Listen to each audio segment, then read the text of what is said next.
Normalmente você só tem acesso à verdade quando você está relaxado, quando você está num estado de não mente. Quando você, por exemplo, está distraído ali olhando a sua imagem numa poça d'água, certo? Você abre espaço, então uma revelação vem.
Tempo bonito, adoro esse tempo, me lembra Alto Paraíso.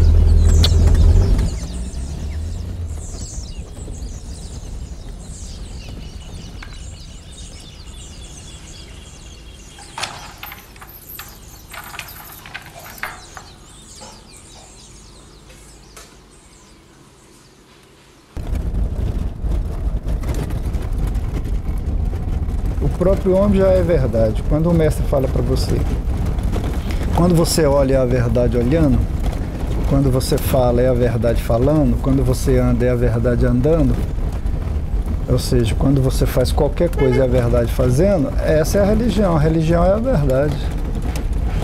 Então o que se chama religião no mundo são só recursos de dominação.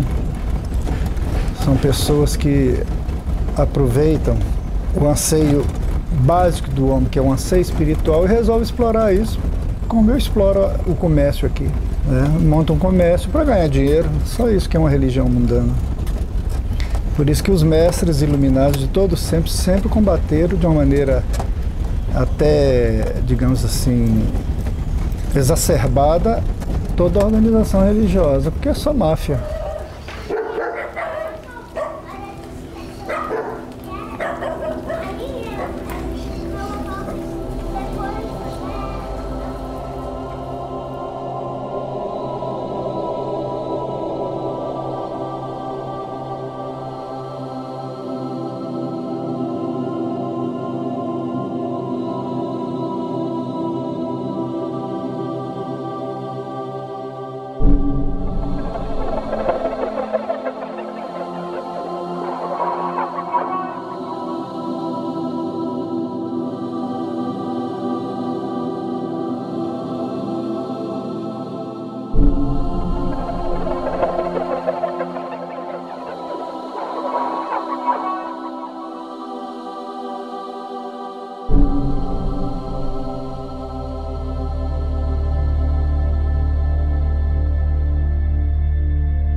Conhecereis a verdade, que a verdade vos libertará.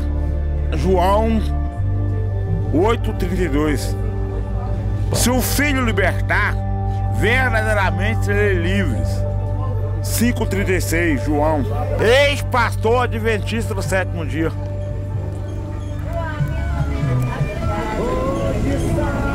Eu não me envergonho do Evangelho de Cristo. É o poder do Evangelho que me fortalece.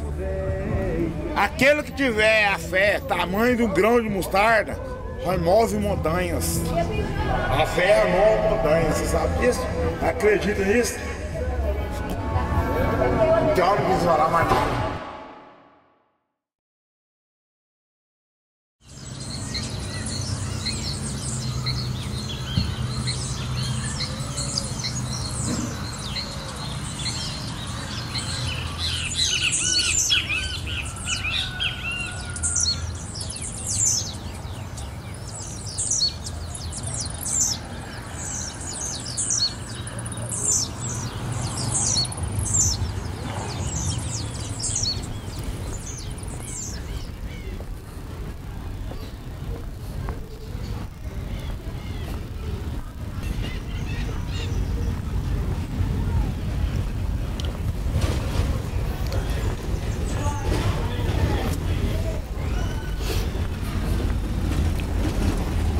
Porque as religiões, na verdade, o que ela impede é que você faça o contato com o divino.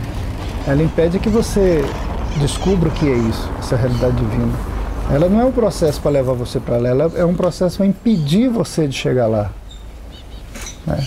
E o homem, se ele ficar sozinho, entregue ele mesmo, esse processo de recontato consigo ou com o divino, ele faria isso sozinho, naturalmente.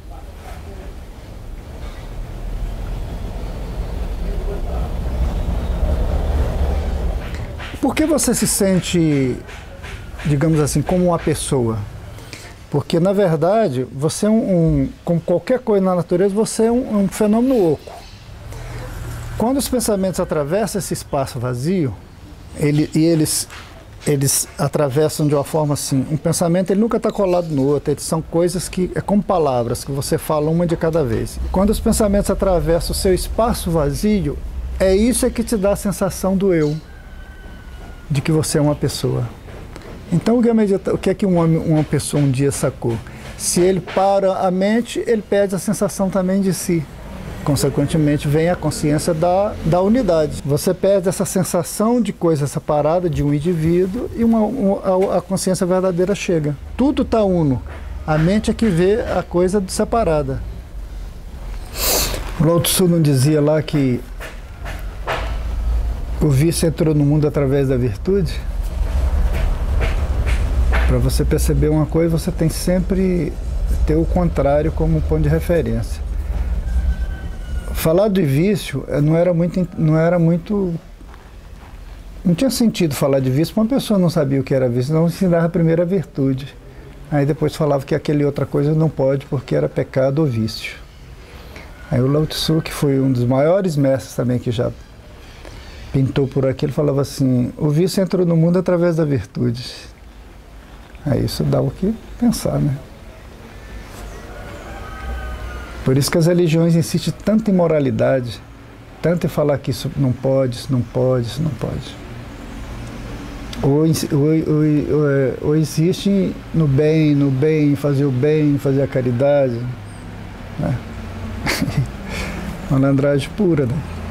Baseado no medo, às vezes. Claro, sempre baseado no medo. Porque se você não pode, quando você vai fazer, o medo está sempre embutido, né?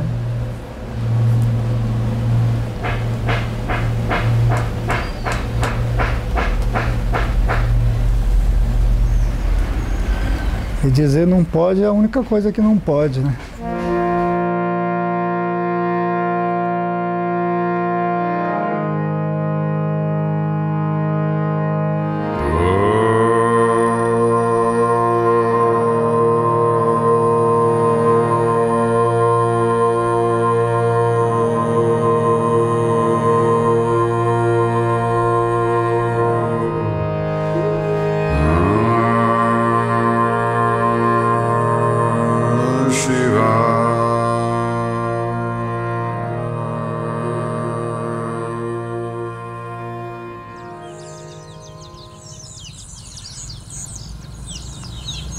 Eu estava na garupa da moto, o tempo assim muito nublado, mas muito bonito, porque Goiás, na época da chuva, é muito bonito de qualquer maneira, né? E dá um clima assim muito especial para qualquer coisa. Eu, como estava na garupa da moto, fui curtindo a história, né? Aquele movimento de nuvens, aquela coisa, a chapada muito bonita, muito verde, uma coisa assim muito, muito linda. De repente, me disparou um processo interno que eu nunca tinha experimentado, né? E eu comecei a entender umas coisas que vinha em bloco. Comecei a perceber certas verdades assim que vinham em bloco. Não era uma coisa que eu entendia racionalmente, vinha em bloco. E eu fui compreendendo certas coisas por um período longo, assim, num trecho longo, digamos assim, uns 10 quilômetros, eu fui tendo aqueles flash, e era um processo muito interessante, que vinha aqueles flash, e eu percebia certas coisas, e aquilo ia passando. Quando eu tentava reter aquilo para para curtir aquilo, aquelas, digamos assim, aquelas revelações, aquilo passava, e vinha outras, e vinha outras. Depois de um processo até prolongado disso, já bem perto de Alto Paraíso, eu vi uma figura do lado da moto, assim como se estivesse andando junto com a gente, de um homem barbudo, muito bonito, assim, com a túnica muito bonita, e ele estava sentado em posição de lótus. E ele viajou do meu lado por um período, assim, bem longo e tal. E eu me lembrei que eu já conhecia aquela figura ali. Aí quando chegou em Alto Paraíso, eu posso dizer que eu já cheguei outro lá, outro cara, né? Aí, na casa de um amigo lá, eu comentando sobre a experiência e tal, e o Antunes, que estava me levando na moto, ele sentiu todo o processo também. Ele entrou também na energia, ele sentiu que o clima mudou. E quando nós chegamos lá na casa desse amigo, a gente comentando sobre a experiência, ele pegou um livro e mostrou. Não era esse cara, era o Osho. Aí ficou aquela coisa e eu estava num estado de consciência totalmente alterado, que só depois de mais de um ano é que aquela poeira, digamos assim, foi baixando. Minha vida é antes e depois disso, né? Isso não tem nem o que falar disso, né? Você é outra pessoa, você nunca mais é o mesmo, como pode ser. Como um passageiro belo, mas que só se vê uma vez. Como dois olhares, duas cobiças e ficou nisso. Como amor aborrecido.